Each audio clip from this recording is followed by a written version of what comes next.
emphasize is that we are not da'is yet, we are only presenting Islam. How to present Islam, we will learn.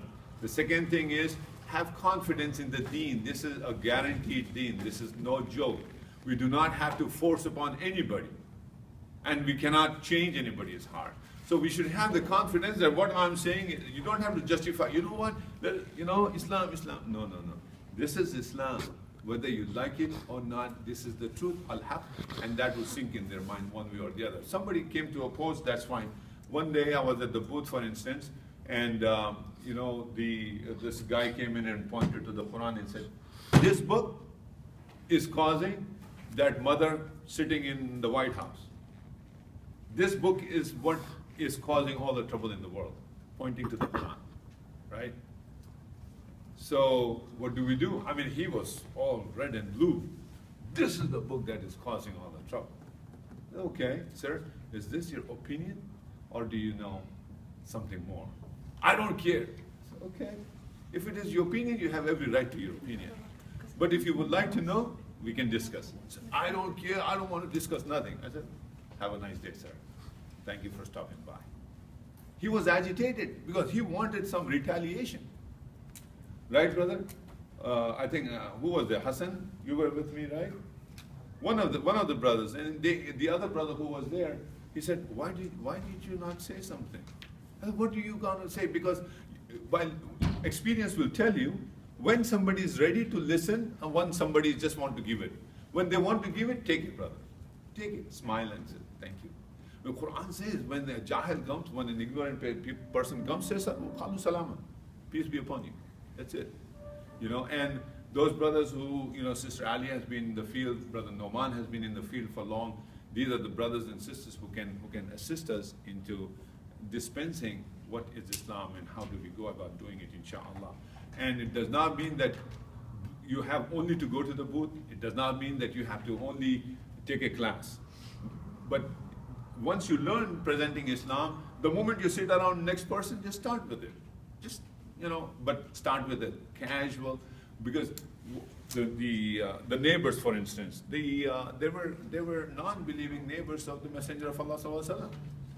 They were not Muslims. Suddenly they did not become Muslims. No, they were stark against the Messenger of Allah sallallahu alaihi wasallam. But with patience and perseverance, that's what took over, inshallah, and that's what we hope to do. But remember the nasiha from Allah subhanahu wa ta'ala.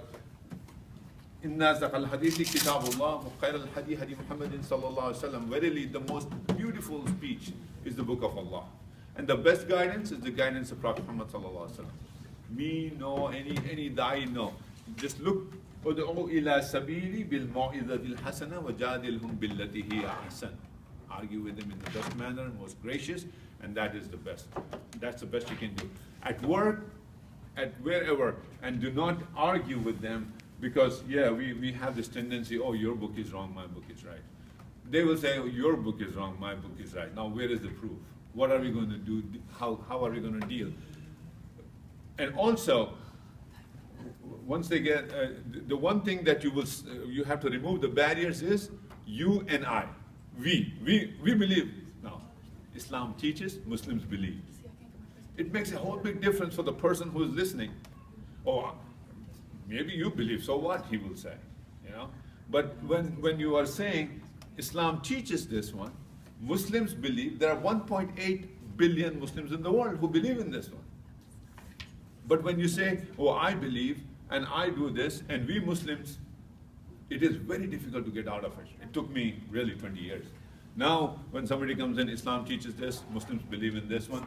This is what the practices of the Muslims are around the world. The culture interlinks around the globe, because the example that I give is, suppose if I go to China and go to a Muslim's house, culturally we are completely apart. Language, culture, living, everything is apart. What puts us together is worshipping this unity of Allah subhanahu wa ta'ala. And then culturally we are connected, because I would say that if I go to a Chinese Muslim, he will know what he has to serve me. He will never serve me haram. He will make sure that if there is a chance, if there's a time for me to pray, he will provide for me to pray. Yet if I go to any other Chinese, he might serve things that I'm completely uncomfortable with. And so this is what connects Muslims of the world, in the global Muslim ummah. This is what really connects. And it is such a beautiful thing that you do not have such an example anywhere. Nowhere will you have an example as such. Make it very simple, and those brothers who know this book, and also I will finish inshallah. So are you ready? Yeah. Anybody have a flash drive? My mouse won't work when I turn on the projector mode, so I need to get it over here, but we don't